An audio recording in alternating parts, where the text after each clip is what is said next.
Articles 1-151 నేర్చుకున్నాము. Next continuation చేద్దాము. విభాగం 6 రాష్ట్రాలలో ప్రభుత్వం. అధ్యాయం 1 సాధారణ అంశాలు. ఆర్టికల్ 152 నిర్వచనం. అధ్యాయం 2 కార్యనిర్వాహక వర్గం. 153 రాష్ట్ర గవర్నర్లు. 154 గవర్నరే రాష్ట్ర ప్రభుత్వ కార్యనిర్వహణ అధికారి.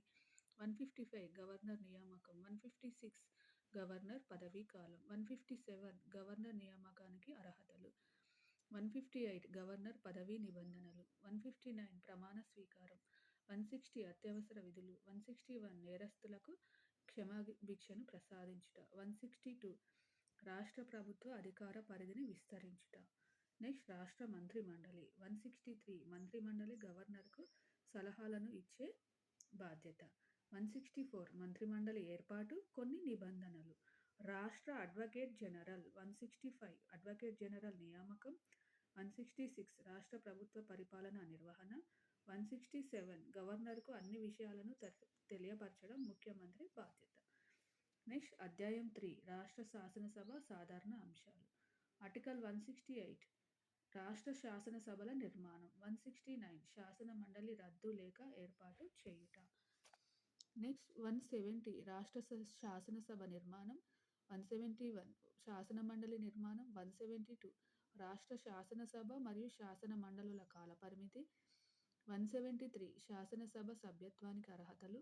174 శాసనసభ సమావేశాలు వాయిదా వేయుట, రద్దు చేయుట. 175 శాసనసభకు గవర్నర్ సందేశములను పంపుట. 176 శాసనసభలో గవర్నర్ ప్రత్యేక ప్రసంగం. 177 శాసనసభ సమావేశాల్లో మంత్రులు, అడ్వకేట్ జనరల్ పాల్గొనుట. సభాధ్యక్షులు. 178 స్పీకర్, డిప్యూటీ స్పీకర్. 179 సభాపతుల తొలగింపు, రాజీనామా. 180 ఉపసభాపతి సభాపతిగా వ్యవహరించు సందర్భాలు. 181 సభాపతి లేక ఉపసభాపతిని తొలగించే తీర్మానంపై చర్చ జరుగు సందర్భంలో వారు అధ్యక్ష స్థానంలో ఉండరాదు. 182 శాసన మండలి చైర్మన్, డిప్యూటీ చైర్మన్. 183 శాసన మండలి అధ్యక్ష, ఉపాధ్యక్షుల తొలగింపు.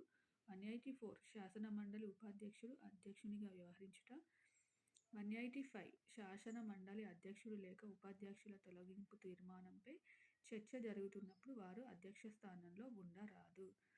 నెక్స్ట్ 186 స్పీకర్, చైర్మన్ జీతభత్యాలు. 187 ఇతర ఉద్యోగులు, అధికారాలు. నెక్స్ట్ సభా కార్యక్రమాల నిర్వహణ. ఆర్టికల్ 188 సభ్యుల ప్రమాణ స్వీకారం. 189 ఓటింగ్ విధానం, కోరం తదితర అంశాలు. 190 శాసనసభలో ఖాళీలు ఏర్పడట. 191 శాసనసభ సభ్యత్వాన్ని కోల్పోవుట, అనర్హతలు. నెక్స్ట్ 192 ఆర్టికల్ శాసనసభ్యుని అనర్హతలపై అంతిమ నిర్ణయం గవర్నర్ పాత్ర. నెక్స్ట్ 193 అనర్హుడైన సభ్యుడు సభా కార్యక్రమాల్లో పాల్గొని ఓటు హక్కును వినియోగించుకుంటే శిక్ష. 194 శాసనసభ సభ్యుల మరియు శాసనసభ కమిటీల హక్కులు, అధికారాలు. 195 శాసనసభ సభ్యుల జీతభత్యాలు. 196 బిల్లులను ప్రవేశపెట్టుట, ఆమోదించుట. 197 సాధారణ బిల్లు విషయంలో శాసన మండలి అధికారపై పరిమితులు. 198 ద్రవ్య సంబంధమైన బిల్లులను శాసన మండలిలో ప్రవేశపెట్టరాదు. 199 ద్రవ్య సంబంధ బిల్లులు. 200 బిల్లులకు ఆమోదం తెలుపుట. దీనికి కంటిన్యూయేషన్ మిగతా ఆర్టికల్స్ నెక్స్ట్ వీడియోలో చేస్తాను. ఈ వీడియో కనుక మీకు హెల్ప్ఫుల్ అయితే ప్లీజ్ సబ్స్క్రైబ్ మై ఛానల్.